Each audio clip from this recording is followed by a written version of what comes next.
Hello दोस्तों, हम आज बात करेंगे गोंड के बारे में।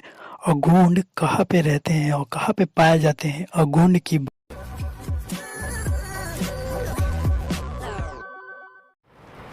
जय हिंद प्यारे बच्चों। अपना चैप्टर चल रहा है विश्व की प्रमुख जनजातियाँ। लगभग सारे इसके जो टॉपिक है वो कंप्लीट हो चुके हैं। इसका लास्ट टॉपिक बचा है।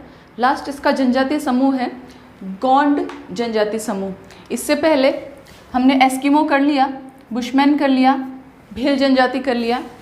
आशा करती हूँ आप सब लोग इसको देख रहे हैं, समझ रहे हैं, याद कर रहे हैं। एस्किमो जनजाति है वो अलास्का से बेरिंग जलडमरू मध्य तक फैली हुई है। बुशमैन जनजाति है वो बेचुआना लैंड जो कालाहारी मरुस्थल का एक भाग है दक्षिण अफ्रीका में फैली हुई है। और भील जनजाति जो भारत का तीसरा बड़ा जनजाति समूह है वो गुजरात, मध्य प्रदेश, महाराष्ट्र आदि राज्यों के अंतर्गत फैला हुआ है। आज जो अपन जनजाति पढ़ेंगे वो है गोंड जनजाति। ये जो जनजाति है वो भारत की सबसे बड़ा जनजाति समूह है। भारत का ही नहीं बल्कि विश्व का यह सबसे बड़ा जनजाति समूह है जिसका नाम है गोंड जनजाति समूह। ये जो जनजाति समूह है वो प्रायद्वीपीय भारत यानी पठारी भाग जो है भारत का उसमें ज़्यादातर फैली हुई है। या हम कह सकते हैं कि जो मध्य भारत का जो भाग है वो अधिकतर जो है वो गोंड जनजाति के अंतर्गत आता है। गोंड जो शब्द है उसकी उत्पत्ति एक शब्द खोंडा से हुई है। एक शब्द है खोंडा जिसका अर्थ है, जिसका शाब्दिक अर्थ है पहाड़ी। खोंडा जिसका शाब्दिक अर्थ है पहाड़ी। तो ये जो खोंडा शब्द है इसी से गोंड शब्द की उत्पत्ति हुई है। जनजाति नहीं, शब्द की उत्पत्ति, गोंड शब्द की उत्पत्ति खोंडा शब्द से हुई है।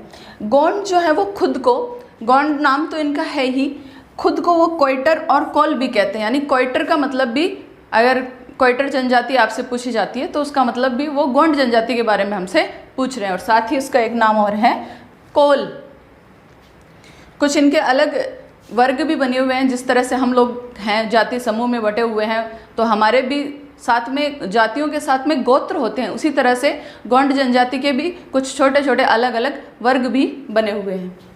अब बात करते हैं इनके निवास क्षेत्र की। गोंड जनजाति का निवास क्षेत्र, तो अगर पहाड़ी क्षेत्र अगर पहले अपन राज्य देख लेते हैं कि भारत में कौन कौन से ऐसे राज्य हैं जहाँ पे गोंड जनजाति का साम्राज्य है या गोंड जनजाति फैली हुई है। तो एक तो मध्य प्रदेश, छत्तीसगढ़। मध्य प्रदेश और छत्तीसगढ़ का ज़्यादातर हिस्सा गोंड जनजाति के अधिकार में है। गोंड जनजाति वहाँ पे निवास करती है। उसके बाद में महाराष्ट्र, तेलंगाना, छत्तीसगढ़ मैंने बता दिया, झारखंड, यूपी और उड़ीसा। यानी अगर अपन राज्यों की बात करें तो ये जो विश्व का सबसे बड़ा जनजाति समूह है ये भारत के मध्य प्रदेश, यूपी, महाराष्ट्र, उड़ीसा, झारखंड, छत्तीसगढ़ और तेलंगाना आदि कई राज्यों में फैला हुआ है। अगर अपन पहाड़ी क्षेत्र की बात करें, पहाड़ी क्षेत्र की अगर अपन बात करें तो पहाड़ी क्षेत्र जो है वो सतपुड़ा की पहाड़ी सबसे पहले जो पहाड़ी क्षेत्र आएगा उसमें आप नाम देंगे सतपुड़ा की पहाड़ी, जो अपन ने पिछले भील जनजाति के अंतर्गत भी पढ़ा था।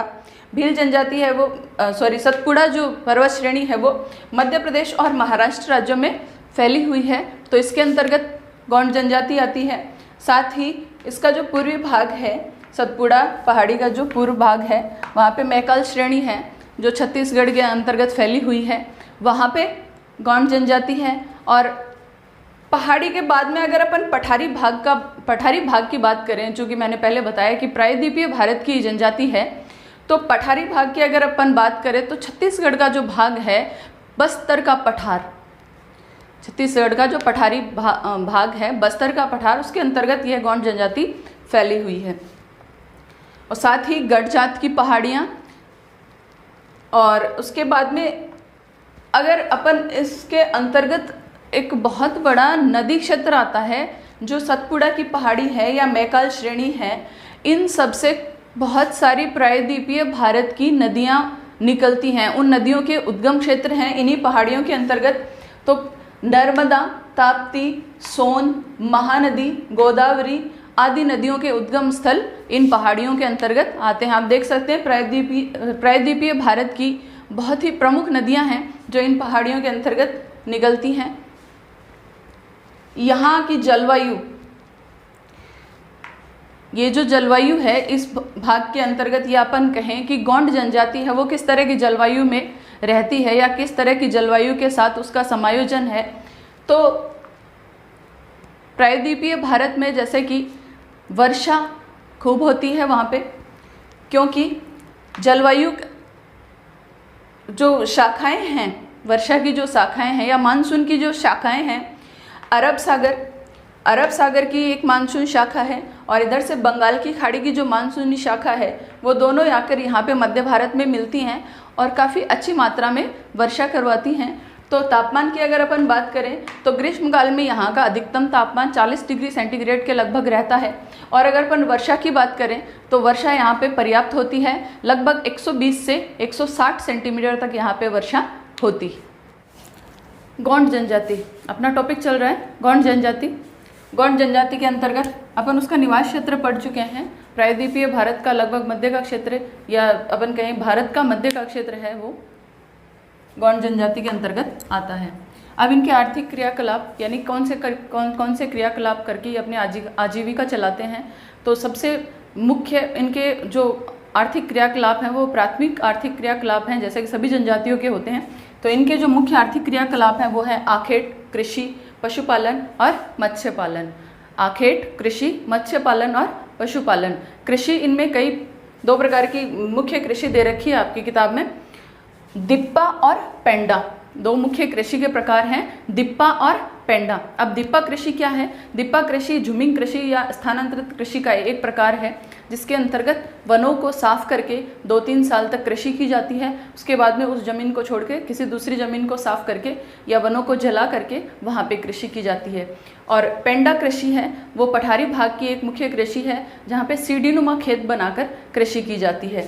तो ये 2 प्रमुख प्रकार हैं गोंड जनजाति के कृषि करने के तरीके। अब ये लोग आत्मनिर्भर होते हैं, अपना गुजारा स्वयं करते हैं, अपना पालन स्वयं करते हैं और इनकी जो आवश्यकताएं बहुत ही साधारण हैं। इनके भोजन में अगर अपन अनाज की बात करें तो इनके मुख्य जो अनाज हैं वो हैं कोदू और कुटकी। कोदू और कुटकी जो बाजरे की प्रजाति का ही एक अनाज होता है, जिसको चावल की तरह बनाया जाता है। उत्सवों में ये चावल पकाते हैं, उत्सवों के अंतर्गत चावल बनाए जाते हैं। साथ ही ये पशु बलि देते हैं, आगे आएगा।